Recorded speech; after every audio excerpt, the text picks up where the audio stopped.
CEO is made possible in part by Dell Perot Systems. Dell Perot Systems develops and delivers a comprehensive suite of IT and application services, business process solutions, and consulting services designed to help customers succeed. For more information, you can visit Dell.com. By Southwest Securities, a nationally recognized regional brokerage firm that's been meeting the needs of Southwest investors for more than 30 years. Southwest Securities is a member of the New York Stock Exchange and SIPC. By the Executive Education Center at the University of Texas at Dallas, providing degree and non-degree programs to help corporate professionals and executives stay ahead. On the web at som.utdallas.edu/executive. And by the valued support of KERA members. Thank you.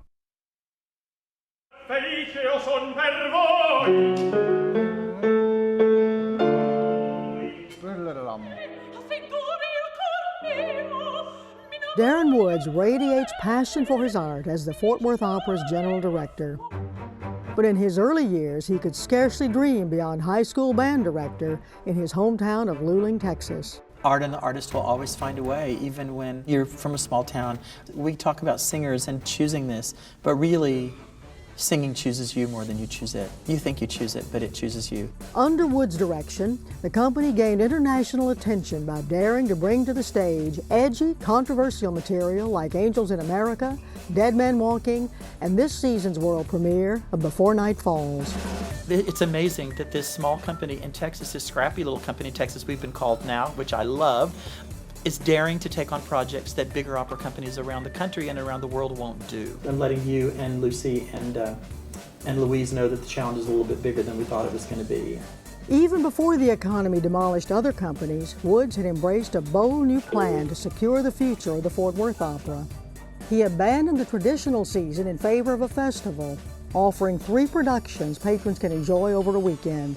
I think when the community finds that you're really attention to the bottom line, plus you're putting on great art and can have a non-deficit year in a horrible economy, that they're pretty all right with that.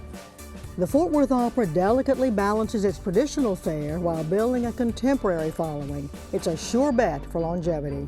Making the magic is quite a lot of work, isn't it? The magic is it. The magic is everything.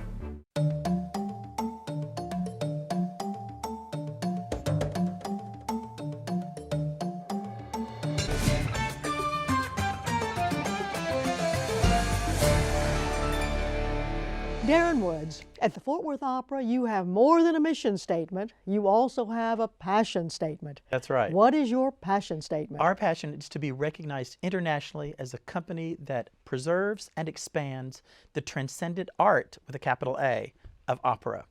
And we talked about a little bit, we said internationally, isn't that sort of the height of hubris to say internationally? But you know, I think from a business standpoint, from every standpoint, that when you set your sights really high, you just try harder.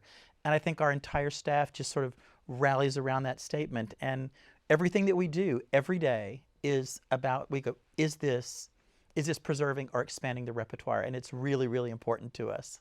And the truth is, you are being recognized, probably beyond anything you ever dreamed. And mainly, it seems to me, for your embrace of the new. Yes, ma'am. That's you absolutely have right. done a world premiere in 2 of the last 4 seasons, including the one that's about to begin. That's really quite something. You did Frau Margot by Thomas Pastieri in 2007, Before Night Falls by Jorge Martin. Yeah. Coming up tomorrow. Tomorrow night, oh. Tell us about Before Night Falls. You know, Before Night Falls was a wonderful birth. I heard about it about 5 years ago. I read a little blurb in the New York Times and thought, and you've always got to sort of stay ahead of those things. And I thought, you know what, that seems interesting. I got the libretto, and an opera doesn't really live until tomorrow night when the audience is there and everybody's there. But I read the libretto and I thought, oh, this is interesting. But we did a workshop last year with a test audience, and the reaction was astounding. And people were saying, you've got to bring this opera deserves to live. Like every opera, it's based on a memoir and also a movie that Javier Bardem was in. And he was nominated for an Oscar. For an Oscar for that. But the opera transcends the written word. Instead of about a dissident poet who dies, it really is about freedom of expression and what is repression and what is the artist's mission. And so I loved the book, I loved the movie, but when I heard the opera, I felt the soul of what Ronaldo Arenas was trying to tell us. It's going to be breathtaking. Last year you did Dead Men Walking by Jake Hedgie. It's being done in Houston. You led the way. Houston's doing it next year. The Dallas Opera commissioned Jake Hedgie to do Yes. Moby Dick for this season. So is he taking his place in the American canon, do you think? I think so. Dead Men Walking. Jake is a wonderful. He's done Dead Men Walking, The End of the Affair, 3 Decembers, which we plan to do in future seasons, and now Moby Dick is his really big epic, piece that Dallas just did. He's really is becoming our American composer, along with Mark Adamo, Ricky, and Gordon. We're hoping that Jorge becomes that as well.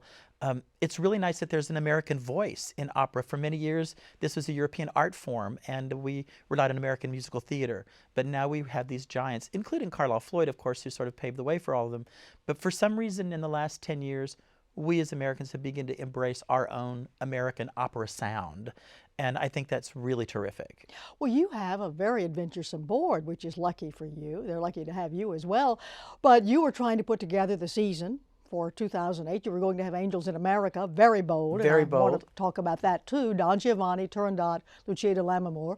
And somebody said, hey, where's the American opera? That's exactly So you right. threw out Don Giovanni, plugged in Of Mice and Men by Floyd Carlisle. So are you committed to doing an American opera every season? We're committed to doing a new piece every season. And Ed Vosch was, the Angels in America he's not an American, but it was a very American story.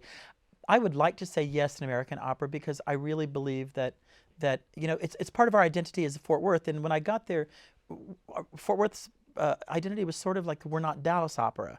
And Dallas Opera is our international house, and we really wanted to become the American house, that we really promote morally American singers, American composers, American pieces. And yes, we still do the traditional pieces, but the ones that interest me are the ones that we really get to create, that you as an audience member don't really have a preconceived notion when you walk in and you don't know what you're going to expect. And I like to surprise you. And so our definition of what is opera is changing. It is a living, breathing thing. And I think that what's really been great about Fort Worth is that we have been really on the cusp of helping to change that. Angels in America was very daring, and I got a letter from my colleague at San Francisco that said, I'm really embarrassed that we didn't do that first, that Fort Worth beat us to this really amazing American premiere of this amazing piece.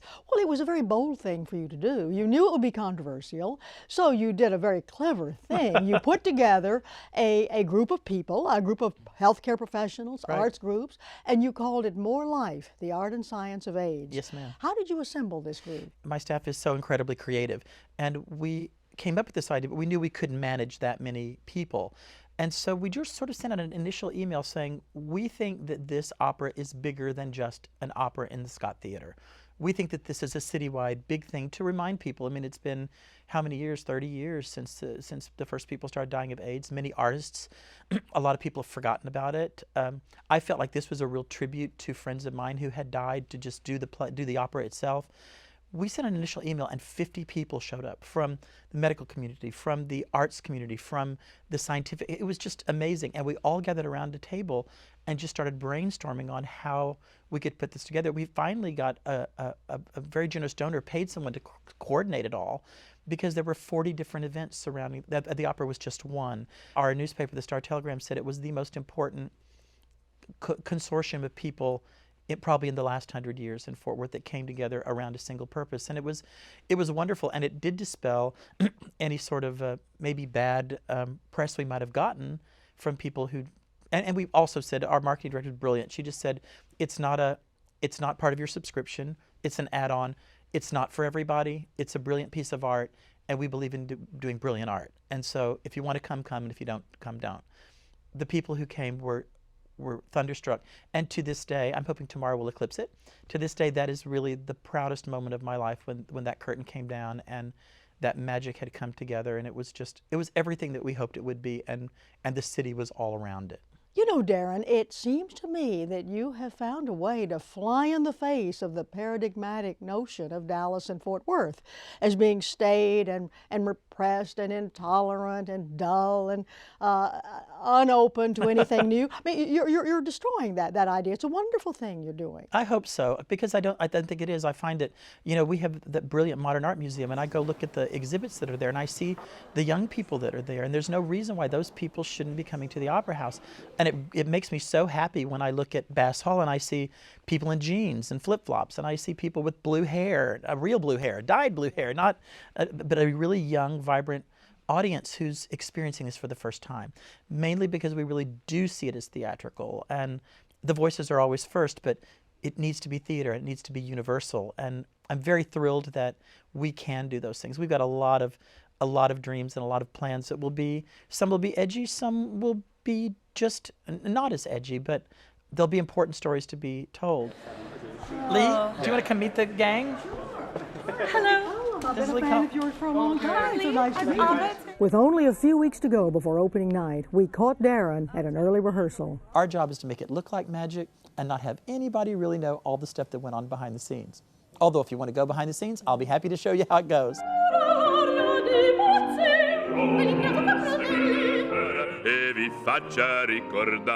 When we start the process for this season, the artists all get here.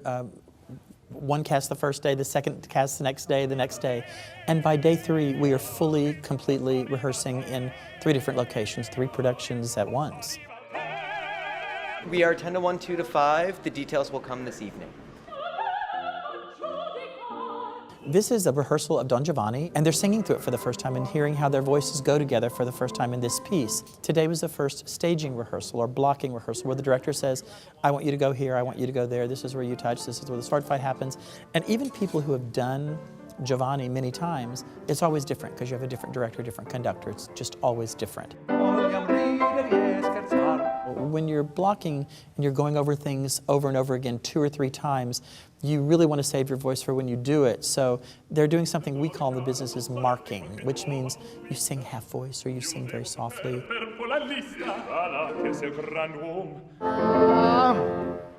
1. The Elixir of Love group today, it was their very first time to sing through it. That first musical rehearsal is really just sort of feeling each other out. I think I put together a good match of personalities. If you don't get along off stage, you're not going to make magic on stage, and you really want them to be comfortable. That's a good way to finish the first day. So let's draw a veil over the proceedings for today, and we'll start tomorrow to make great art. Thank you. Thank you, Robbie. You took over in Fort Worth at the opera in 2001. 5 years later, you tossed out the old way of operating, which was 4 operas, one right after the other in the fall and in the winter, and instead you decided to do all 4 in the space of 4 weeks, Right. a festival.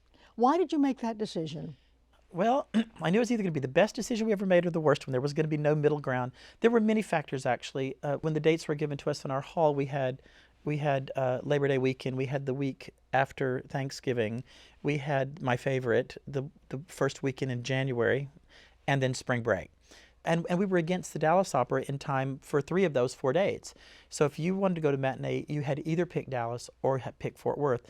And I really felt like I was trying to see this more Metroplex wide instead of either Dallas or Fort Worth, that Dallas Opera could have their season, and then we would have our season right afterwards, that everyone could go to 9 operas instead of just either 4 or 5. That was the overwhelming reason, is just to get better dates in the hall and to be a better partner with Dallas Opera. Then we started looking at models like St. Louis Opera and Santa Fe and Glimmerglass, and the amount of travel that people do to go. People like to see 3 or 4 operas in one sitting, and that people could come to Fort Worth for a weekend and see 4 operas in a weekend and stay in our hotels and eat in our restaurants and go to our museums and make a real long weekend out of it. We had a great deal of resistance, and because, again, our marketing department is really great, they said, okay, we're going to write a letter to everybody, we're going to announce it in the paper, and then we're going to have 5 forums where we'll have food and wine and people can come yell at you because they don't like it. Mm-hmm. And those were attended heavily. And people were, I would say, let me just talk for 20 minutes and then you can yell at me, which I know is the... And the very first one we did, I did my 20-minute spiel on why we did this and how exciting it was going to be. And a gentleman came up and he said, you know, I hope you're never selling anything that I don't want to buy. Because I was really angry, and I'm going to go over there and subscribe now because I understand it just was really the best for us. And really, Before Night Falls has been blogged about Milan, Paris. Every Hispanic blog in the world has talked about it. And Majette on the of the New York Times and the Washington Post just said the other day on a radio show, the interviewer said, is there anybody doing it right? And she said, well, Minnesota, Seattle, and the scrappy little company in Texas, Fort Worth Opera. We're like, scrappy, that's what we love that. We love that. You grew up in Luling, Texas, Yes, I south of did. Austin, and by the time you were in college, you were singing for the Houston Grand Opera Chorus and also as an apprentice at the Santa Fe Opera. Yes, ma'am. You were a tenor. As are a tenor. Now, when did you start training your voice to that level? When did you realize it was time to start training? I always sang in high school, but at Luling, Texas, if it weren't for football, we wouldn't have even had high school band. So I went to college to be a band director at Sam Houston State University. Somebody heard me sing because I took voice lessons there. I didn't know what an opera, I had not seen an opera, I didn't know anything about it. And then I was in music literature and I was hearing all these things and thinking it was amazing. Somebody heard me sing my sophomore year and said their daughter was the chorus person at Houston Grand Opera and I should go audition. And with no arias or anything, I went and auditioned and got in, and then I went to the What university. did you sing? I sang a little Schubert song, and I sang a Vaughan Williams song, because it was in English. They put me in the chorus, and that's where I met Beverly Sills and Evelyn Lear and Flicka von Stade and people who would be my mentors for my whole life. And they kept saying, you're pretty good. You should really think about doing this. And so I did what very few people do. I was graduating in '82, and I filled out an application for the Santa Fe Opera, not knowing that 4,000 young singers try to do that, and much farther along than me. And I went and had probably what was the most embarrassing audition that John Crosby at that time had ever seen, because I was this kid from Luling, Texas, and I did sing 2 arias, and he said, do you have anything else? And I said, well, I've got this little Italian song called Perpetuità Bellido Mio. Do you know that one? And he said, yes, I do. And the whole coup de grace was, as I'm leaving the stage, he says, you'll hear from us in 5 days. If you hear from anybody else, please call us first. And I said, oh, don't worry. I've never sung for an opera company in my life but yours before. And I walked off the stage, and he did hire me, and he gave me 2 roles and 4 covers, understudies. And that summer, Matthew Epstein from Columbia Artists heard me and put me at Carnegie Hall singing in Paracole with Flicka von Stade, and I became an opera singer overnight. And then they realized I didn't really know anything, so they put me back in Houston with the Texas Opera Theater and with my teacher. And then the next year I sang for Santa Fe again, and I was this polished little opera singer, And John said, he said, that was really good, I'm gonna take you back, but last year you came out and you just did this, and this year you were polished. He said, don't ever do this again. Always be that. Always be out there. It was the best advice I ever got, and it's probably the reason I do what I do at Fort Worth Opera, because I believe that that's just really interesting, and this isn't very interesting. True. Well, you had a very good career singing. I mean, you sang with the New York City Opera, the Washington Opera, the Opera in Dallas and Seattle and Santa Fe and Baltimore, Madrid, Trieste. Yeah. Pretty good. What companies do you keep an eye on now? I'm not asking which are the very best, but that too. But which ones do you see as really hotbeds of creativity? I think Santa Fe is and always has been. I think it's just really astounding that they have had a formula that's been really creative, appeal to a lot of people. I think Opera Theater St. Louis is, again, a wonderful company. Glimmerglass has been, they're getting a new general director, Francesca Zambello, who's very wonderful. She's good. She's great, and she's taking over as general director, just announced this last week. I think that will be really, really interesting. Seattle is very interesting. Run by Spate Jenkins, who's from Dallas. Dallas, Texas. He is still, Spate, I sang there 4 times, I think, in my career, and just got an email from him the other day. He's a wonderful man, and big shoes to fill when if he ever retires. You never, Spate. But that's a company that really always has managed their books well. They have never not lived beyond their means, and it's always creative and always smart. Those are the ones that I look at and think that's really amazing. I thought the Moby Dick was spectacular. I think that's just a wonderful thing for Dallas to be out there too. And the new Windspear is glorious. And it's like, having 2 opera companies in this area is just such a gift. You have had a fascinating go in Fort Worth, and you've had a very good business head. And there's one reason for that, perhaps. When you were a young singer in New York, your day job was with Chase Bank in the risk management department. Yes, it was. So did that teach you to assess the risks of what you do? You do a lot of risky things. It did. I loved watching those people. That was in the heyday of real estate. Donald Trump and Leonard Litwin and all those guys building all that real estate in New York. Every young singer has to get a temp job, and I just happened to end up at this office. And as I said, they decided I had a brain cell, and so they asked me to just stay. And after a while, they said, do you have any more opera singer friends that could work here too? So there were about 20 of us working there at one time. We prepared stuff for the chairman of the board. what they found with opera singers is that we would stay till the job got done. Darren, in early 2008, you saw bad trouble coming in the economy long before a lot of people did. How did that happen? How did you know of the catastrophe to come? As in Texas, we say the Lord was watching out for me, really. I had a friend who was an attorney who was writing a lot of real estate, subprime mortgage real estate papers. And he literally said, I'm seeing the tap just shut off. And this was even before the 2008 season. And so we were going through the 2009 season with the 4th production of the Scott. We had it all cast, everything done. And I just sort of, I didn't panic. I just said, nobody ever hurts you for being cautious. And I said, we thought together, the staff and then the board, if this storm does happen, we need to be ahead of it. And nothing looks worse than announcing that you're going to do something and then taking it back and saying we're not going to. And although people did that in the economy, we just thought it'd be prudent to just say, next year, the spin was next year's a Clyburn year. There's already a lot of product in Fort Worth. We're just going to do 3.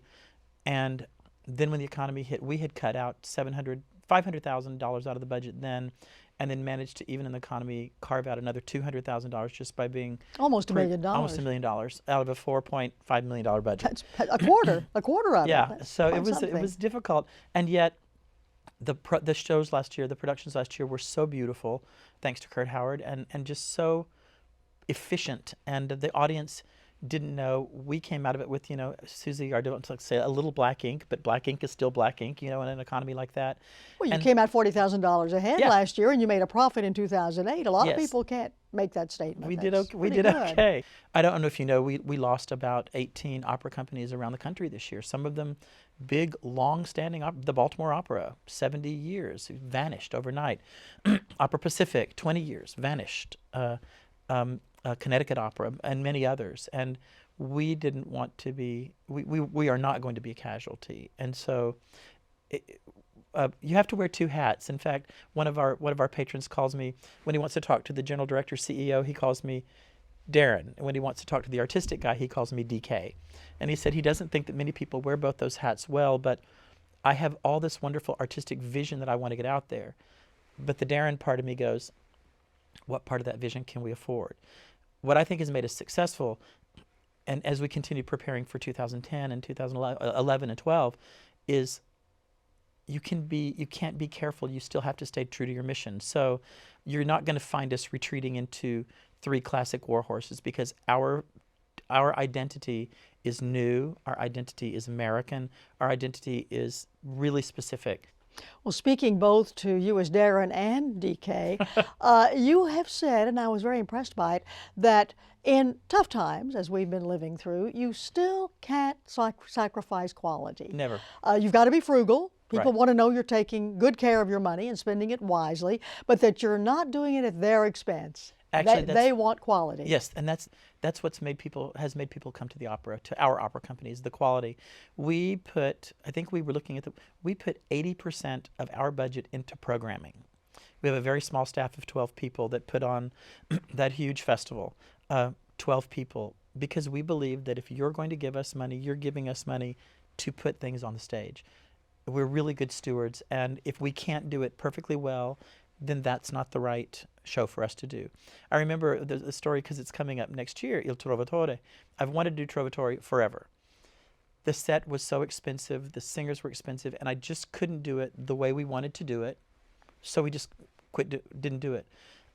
Looking at opportunities that come, when Opera Pacific declared bankruptcy, they were the owners of this $1.5 million set that I had wanted to rent, which was always renting for $100,000. They had to liquidate their stock.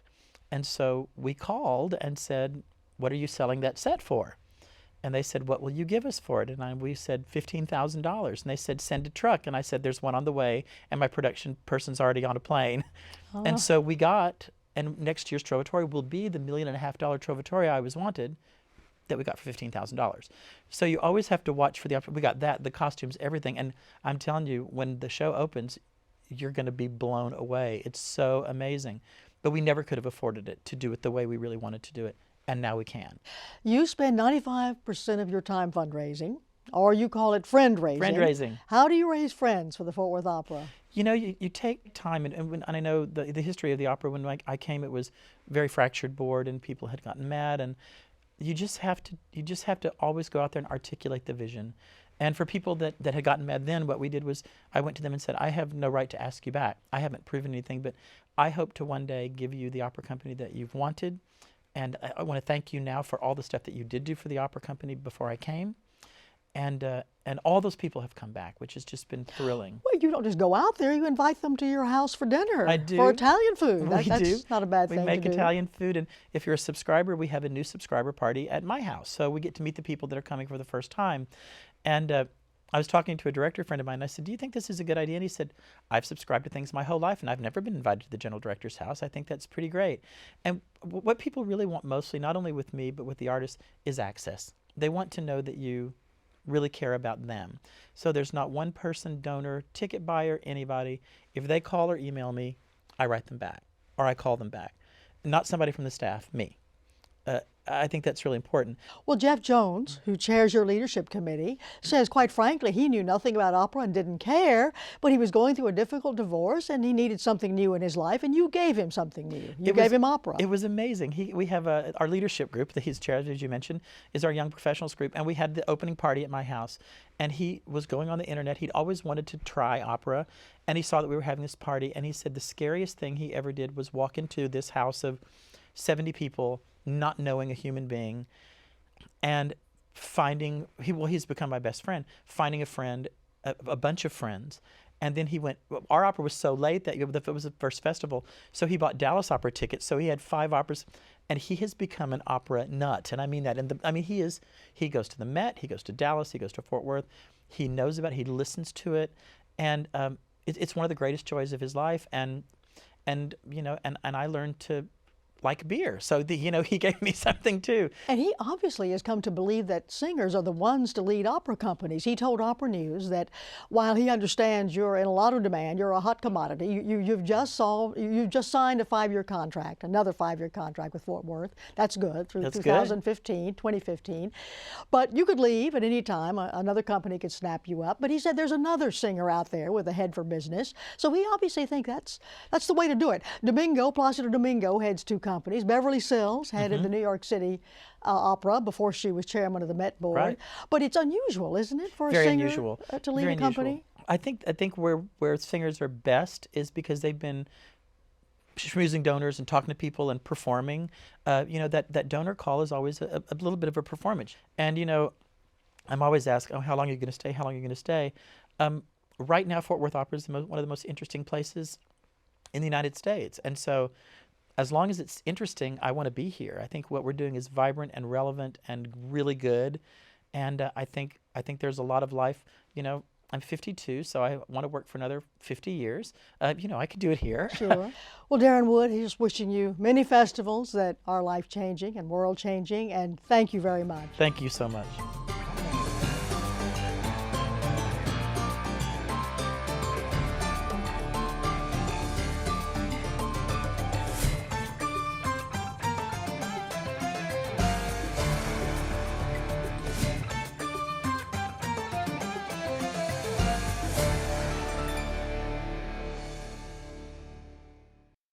To learn more, go to kera.org/CEO. CEO is made possible in part by Del Perot Systems. Del Perot Systems develops and delivers a comprehensive suite of IT and application services, business process solutions, and consulting services designed to help customers succeed. For more information, you can visit Dell.com. By Southwest Securities, a nationally recognized regional brokerage firm that's been meeting the needs of Southwest investors for more than 30 years. Southwest Securities is a member of the New York Stock Exchange and SIPC. By the Executive Education Center at the University of Texas at Dallas, providing degree and non-degree programs to help corporate professionals and executives stay ahead. On the web at som.utdallas.edu/executive. And by the valued support of KERA members. Thank you.